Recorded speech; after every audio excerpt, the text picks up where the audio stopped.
Traore is a living symbol of the return of revolutionary leadership in Africa. He is a young man who, like Thomas Sankara before him, has rejected Western puppet regime, expelled French troops from Burkina Faso soil, and reclaimed the dignity of his people. At only 36 years old, Traore has shown more courage and conviction than many leaders twice his age. He has put his life on the line to defend his nation's sovereignty and natural resources. He has stood firm in the face of threats from imperialist forces, and he has remained the world that Africa is not for sale. We invoke his name here today because he represents the future our young people could have. Because when we speak of the youth who died in this tragedy, we must also speak of the youth who are still standing, still fighting, and still changing the world. Captain Traore is one of them. We say to our young people, do not be discouraged by this dark moment. Be inspired by it. Take the spirit of those we bury today and let it fuel your fire. Wow, greetings and welcome everyone, my dear lovely family, brothers and sisters here in the continent, and to you all who are in the diaspora. That is Julius Malema, the President and Commander-in-Chief of Economic Freedom Fighters in South Africa, standing in solidarity with Captain Ibrahim Traoré after several attempts to assassinate Captain Ibrahim Traoré. My dear lovely family, in this video, I want us to talk about one of the most powerful moments we witnessed this year, the moment when Africans and people of African descent united under the leadership of Captain Ibrahim Traoré. And this brings Traoré to come up with the idea called Afro Union, the thing that will bring together Africans in the continent and to those who are in the diaspora. After puppet leaders failed for more than 60 years to bring Africans together, Captain Traoré has come with the idea of Afro Union to unite the people of Africa. As you can see right now in Sahel, they have came with the idea of one army, one biometric passport, and they see free movement of people and goods within Sahelian countries. So Traoré wanted to apply that all those things to the people of Africa, to the entire continent of Africa. You remember Traoré announced that there's no visa for any African who want to visit to Burkina Faso. So you're free to go to Burkina Faso as long as you follow the regulations and rules placed on the table or on the migration. So family, brothers and sisters, before moving too far, let me share this one. In the year when Africa remembered who she truly is, a new sound rose from the heart of the Sahel. It was not the sound of politics, not the noise of elections, not even the speeches of presidents. It was the sound of a heartbeat, the heartbeat of a sleeping giant awakening, a heartbeat carried by drum, carried by courage, carried by youth. For more than 60 years, Africa waited. We waited for unity, we waited for dignity, we waited for leaders who loved their people more than foreign masters. We waited for a generation that would rise, not to destroy, but to rebuild, not to repeat the past, but to rewrite the future. Africa fed the world, but Africa remained hungry. From the gold of Mali, to the uranium of Niger, to the cotton of Burkina Faso, to the oil of Nigeria, to the coffee of Ethiopia, to the diamonds of Congo, the treasures of our land went abroad and returned as poverty. For decades, our mothers carried pain in silence. Our fathers worked in mines they did not own. Our young sisters walked past schools that never opened. Our brothers crossed oceans in search of dignity, finding only rejection, exploitation, and forgotten graves. And yet, in every corner of the continent, in every classroom, every barracks, every marketplace, there was a whisper like the wind before the rain, a whisper that said, Africa has waited long enough. this whisper began in unexpected places. Not in great palaces, but in the simple voices of youth. Not in expensive conferences, but in the boldness of a new generation. A generation tired of begging for a seat at someone else's table, when Africa can build her own. From Bamako to Ouagadougou, from Niamey to Conakry, from Antananarivo to Libreville, young people rose, not with hatred, not with chaos, but with a dream, a united Africa, a free Africa, an Africa that controls its destiny. And in the middle of this awakening, a young captain stood up, a soldier of the people, a man without the luxury of age, but carrying the wisdom of history in his eyes. His name, Captain Ibrahim Traoré. He did not ask to be a hero. He did not come with a crown. He came with duty. He came with sacrifice. He came with a spirit that said, "We must save our country, even if the world stands against us." For many African youth, Traoré was not just a leader, he was a mirror showing what is possible when courage defeats fear, a mirror showing a young African, leading for his people, not for foreign approval, not for personal wealth, but for a vision he may never live to enjoy. And something remarkable happened. Without planning, without organization, without a single invitation, millions of African youth began to gather behind him. They saw their dreams reflected in his struggle.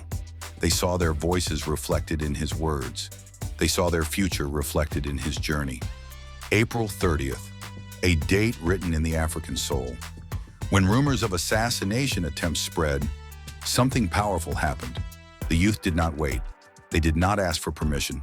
They did not call a press conference. They ran. Thousands, tens of thousands, filled the streets of Ouagadougou. Young men and women slept on the road, on sidewalks, near government buildings. Not because they were paid, not because they were ordered, but because they believed that if they did not protect their leader, no one else would.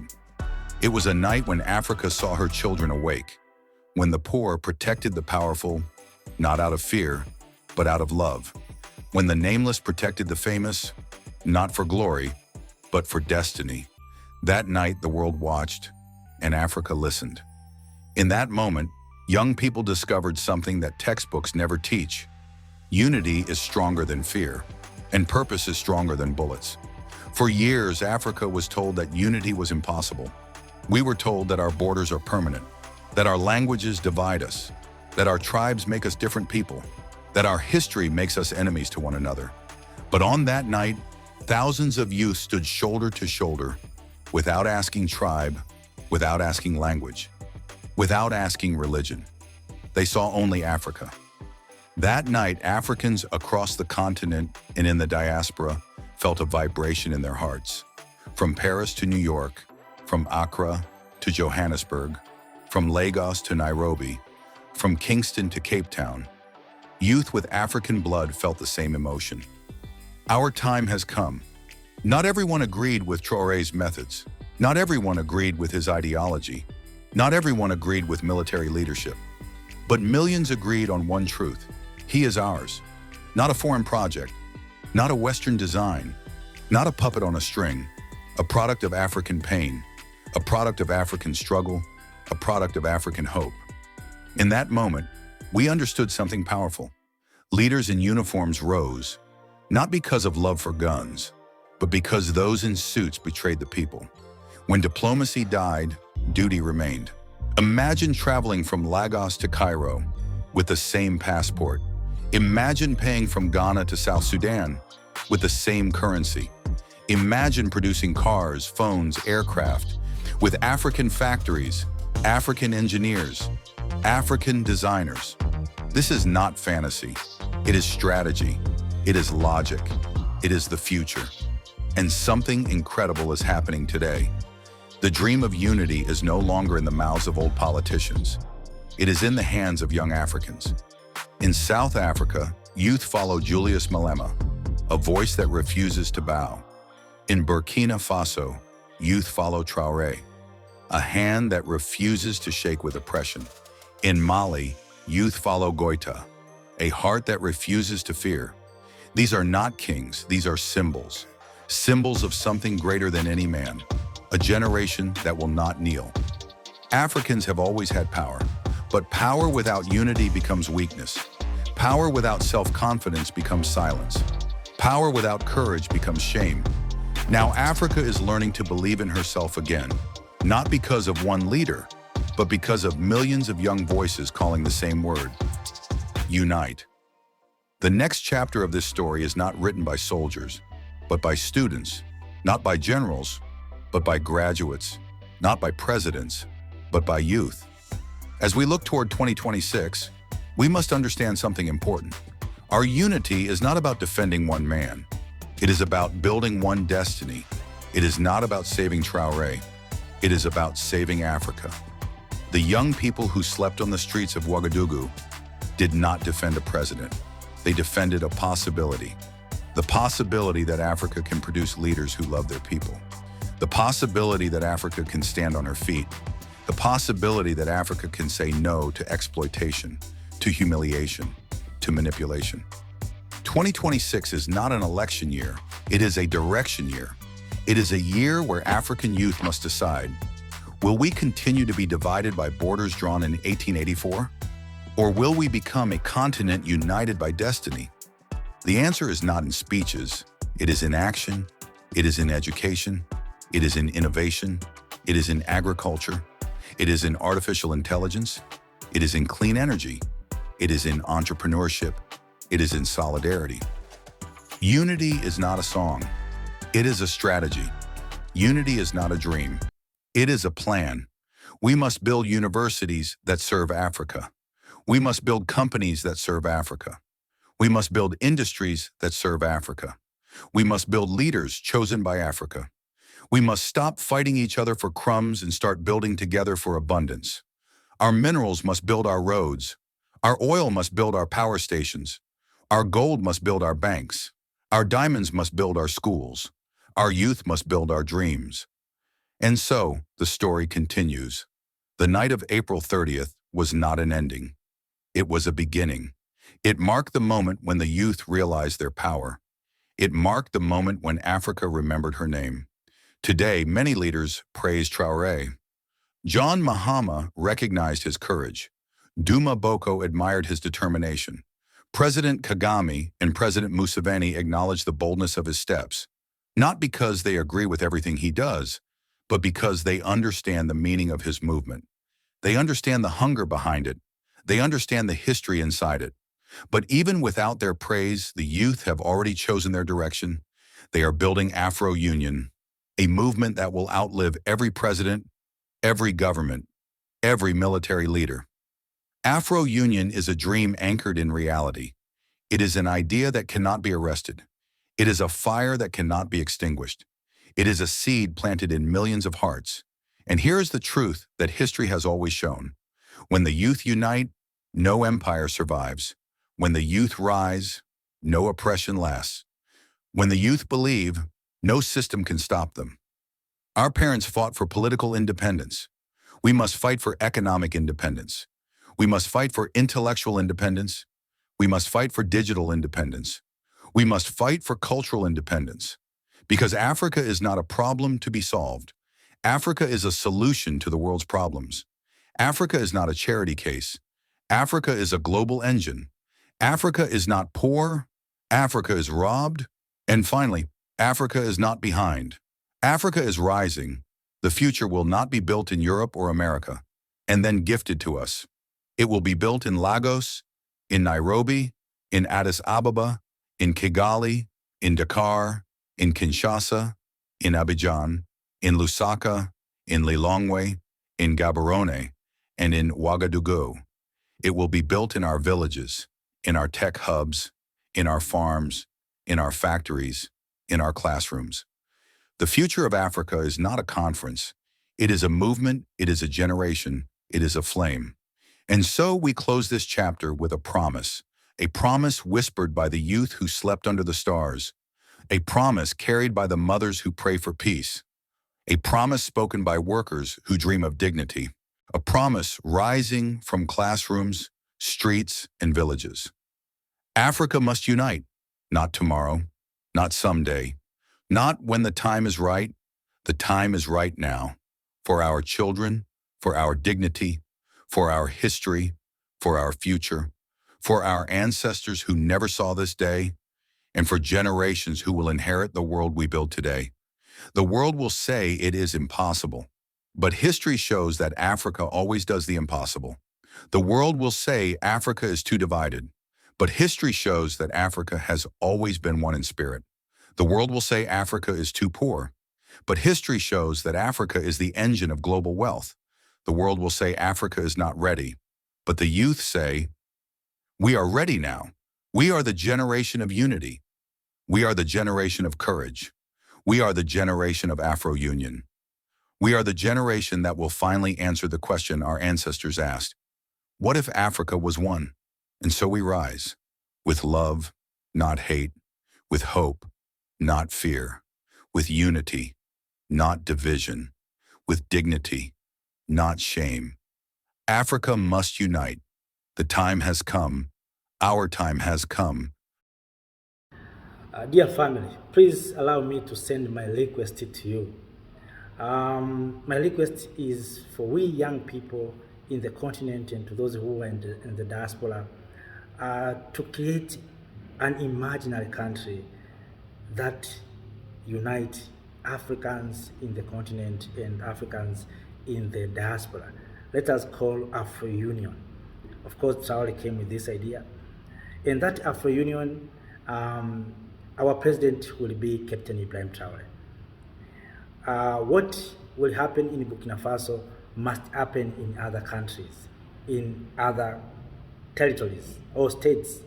For instance, Nigeria, Ghana, Kenya. Let us make those countries or nations states. So if Traore eradicating hunger in Burkina Faso, we young people in Kenya, in Rwanda, in South Africa, also let us work hard to make sure that we will not suffer with a shortage of food. If Traore can do something good in Burkina Faso, let us also, we young people in Zimbabwe, in Zambia, do something to reflect what is happening in Burkina Faso.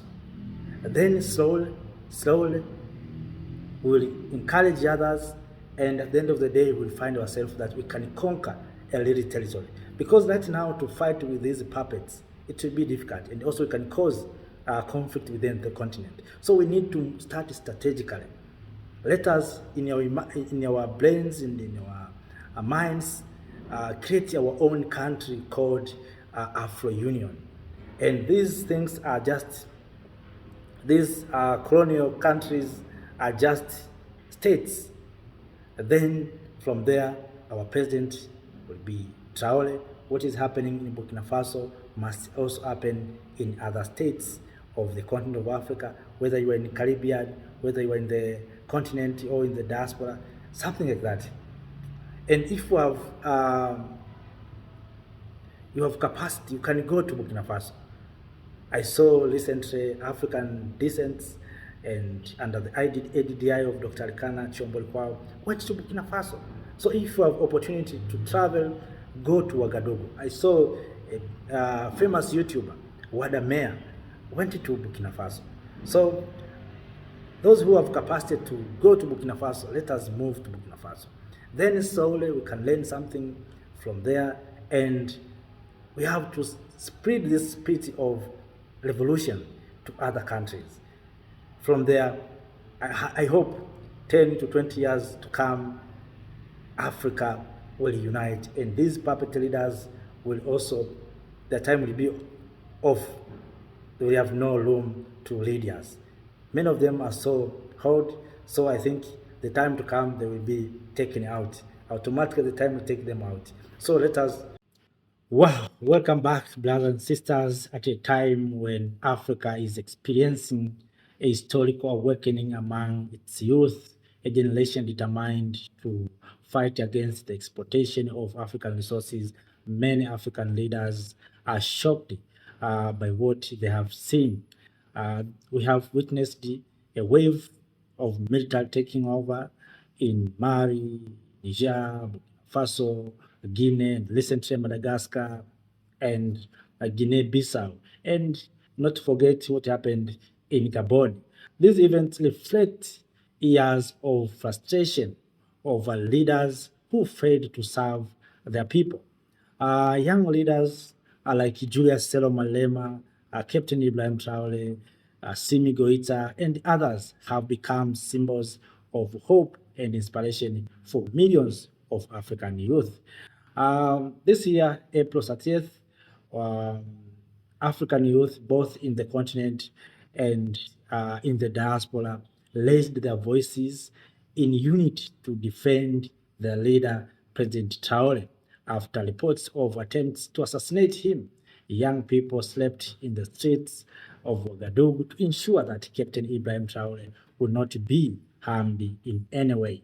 Major African leaders, including President John Dramani Mahama of Ghana, President Duma Gideon Boko Botswana, President Kagame, as well as President Museveni, were seen praising Traore for the bold steps he has taken toward real changes. Traore's action, have become a sharp challenge to puppet leadership, but at the same time, a powerful inspiration to young Africans who have waited for more than 60 years to see a united Africa without even knowing it. Traore has brought together millions of young people who are now developing an idea called Afro Union, a movement aiming to unite all Africans in the continent and to those who are in the diaspora. I want to suggest, brothers and sisters, we are going to the year 2026. The way we united under Captain Ibrahim Traoré to defend him, let us now in the next year, and from now onward, continue uniting and holding our leaders to come together and unite. Because if we don't unite, my dear lovely family, African youth will never realize their success. They will never realize their potentials. So this is a time for we Africans. We have already begun. We have succeeded to bring together or to come together Africa as Africans under Captain Ibrahim Traoré. Let us, everyone right now, see that there's a need for we Africans, youth of this continent, to push one agenda, a united Africa. Because if we can become united, we can have access to our natural resources. We can have access to markets. Right now, you see, it's the Chinese who are making money through these barriers. Chinese are free to move from one place to another because of contracts and the agreements signed between Africa and China. But we Africans, someone from Malawi to go to Zambia, it is very difficult. Someone in South Africa to go to Mozambique, leaders are moving, but citizens are being restricted to move from one place to another. My dear lovely family, this is not the work of Traore alone. This is the work of African youth. It is not an easy task, and it will not be easy, but together it can be done. It will become possible when young people unite and elect young visionary leaders who believes in a united Africa. I tried to imagine if leaders like Julius Malema led South Africa. Another young leader, visionary leader, maybe led some countries in the central part of the continent. We have Malema in southern part. Maybe we have someone who has the same vision, and we have Traore in the west. What do you see? I think within 5 years or 2 years, we can have a united Africa. Right now, it is difficult because of puppet leaders. That's why you see we are betraying each other. Recently I was shocked by President Ruto calling President Trump to come and help to bring peace in Sudan. So it's Trump who bring African leaders together to sign peace deal between President Kagame and President Tshisekedi of Congo. Yet we still have conflict in Sudan. We want again Trump. So every conflict, we need Trump, we need Trump, we need Western power. So I think the time is now for we Africans to trust ourselves. I think if we can start doing like that, we can solve our challenges. And that's why I'm saying we need leaders who are so visionary, like Malema. Think for a moment if Traore and Goita were leading the whole continent of Africa with the transformation they have already achieved in short time in their countries, what kind of Africa would be living in today? Imagine Traore has a power to control resources of Democratic Republic of Congo, has a power to control oil of Angola, oil of Nigeria. So I'm sure Africa will not import oil. Africa will not import food because we have leaders who are so visionary, who can bring things on the ground. But because of sometimes you can say betrayal, unfortunately, this dream is held back by betrayal and leaders who have served foreign interests. Looking, my dear lovely family, as I said, 2026, just as we united to defend Traore, we must continue to unite this time with one clear agenda, the United Africa or Afro Union. African youth must understand that we cannot achieve true development unless we stand together. When we unite, or when united, we will trade together. Someone can move from South Africa to Madagascar without being asked for visas. Someone can move from Cape to Cairo, to Dakar, Ouagadougou, to Dar es Salaam. It will be possible. And no one will ask us visa. Right now, you see, all Africans are looking in China. When they want to find goods, they go to China. It doesn't mean that we Africans cannot produce what the Chinese are producing. And you don't need such kind of quality. If we are united, we'll not maybe we'll not force ourselves to do the way Chinese are doing. We can do ourselves. Even the clothes is not good because we know that this is the beginning. In the near future, in 10 years to come, we'll have a good cloth. We will have industry that can produce good clothes. So we don't need to compete with China because they started a long time before. So I think Africans, that's what we need to focus. We need to focus that let us trade among ourselves, let us come together, maybe let us come with one passport. And this can be achieved if we young Africans, we can push the agenda of unity, we can force our leaders to come together and unite. These political leaders, they are so united, but they are not uniting their people. You see, recently, President Mbelo of Guinea-Bissau, after being removed from power, or after a coup in Guinea-Bissau, he ran to Senegal. Then after Senegal, he went to Congo Brazzaville. You see, these political leaders, they have place to stay. You remember the president of Madagascar flew to Paris. You can see. But we citizens, we cannot run away. The only solution for us to stay safe and to be safe is to come together and unite. That's the only solution. So, brothers and sisters, when we unite, we will have one currency, and this currency will be used to trade among ourselves, and this unit will allow us to control the value of our own resources and other things like that. So, brothers and sisters, the time has come. Africa must unite. Africa must unite. So, dear lovely family, that is what I intended to share with you in this video. That when we came together to defend Traore, we succeeded. Let us continue that spirit of coming together, the spirit of uniting, so that we can achieve more. And we need to unite behind Captain Ibrahim Traoré.